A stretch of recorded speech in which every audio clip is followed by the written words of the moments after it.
really curves. Next on That's Clever.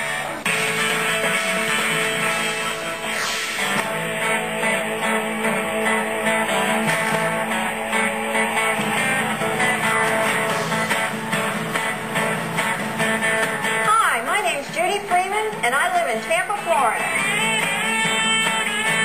And this is my husband, Mark. There's two things that I really like doing. One of them's riding this bike, and the other is working with clay. And this is what I'm going to make today, a singing cat bank. He will sing for treats. Okay, now I'm going to go into my studio so I can get started on my singing cat bank. This is my studio. This is where I do all my work. I've got everything I need to make my stuff.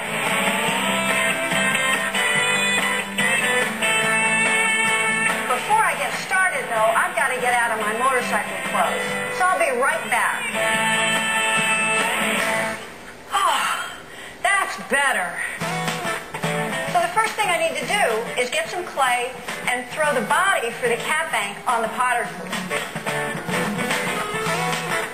This clay is a white earthenware clay, and it's like throwing with cream cheese. It's really, really soft. I'm going to actually start pulling up the walls now to bring it up a little bit. I'm going to start pulling the wall over because what I'm going to do is actually make this totally closed. Now, while I've still got a little bit of an opening in the clay, I'm going to give it a little bit of puff of air just to give it a little bit more poof. Are you ready for this?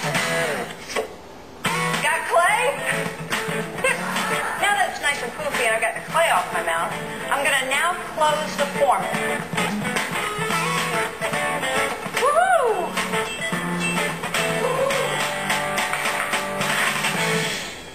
Now I've got the body for my cat. Now I have to start rearranging my studio so I can make the pieces for the cat.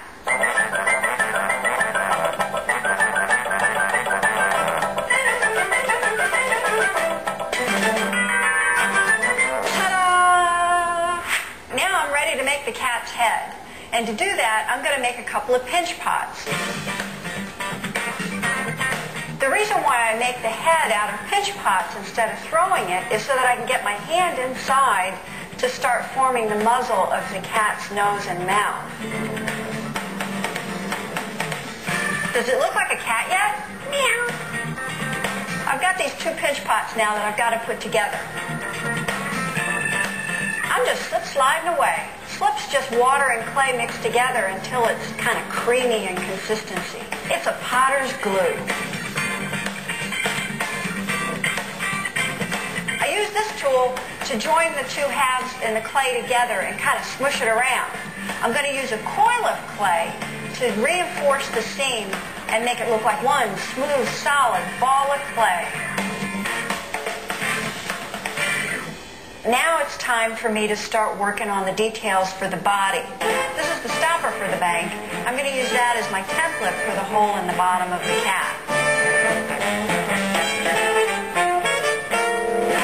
For the back legs, I just roll out a couple of balls of clay about 1 inch in diameter and attach them to the bottom of the body.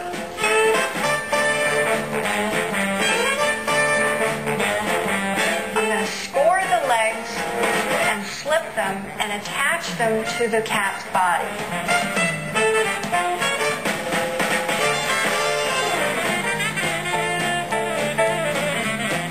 Do you ever feel like someone's watching you? The body looks great, and now it's time to attach the head to the body. To make it so that the head doesn't come flying off, I'm going to use a coil of clay for reinforcement.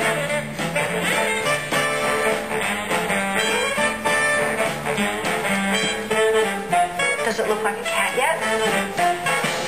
The head's attached, it's looking great, and now I'm ready to create the face.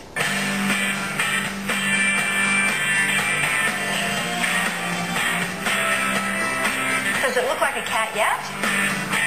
I'm going to mark where his mouth goes and then cut it open so he can sing. Ah! Next, I'm going to add the arms, the tail, and his sign.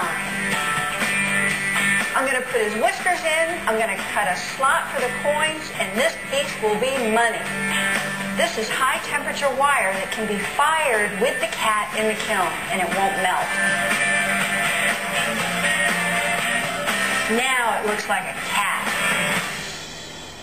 The piece is together, and I'm going to set it aside until it's bone dry. And once it's bone dry, I can put it in the kiln to be bisque fired.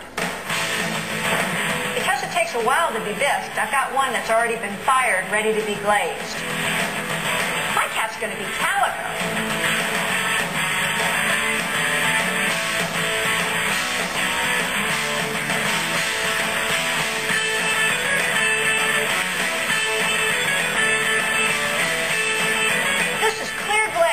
This is what makes the cat shiny.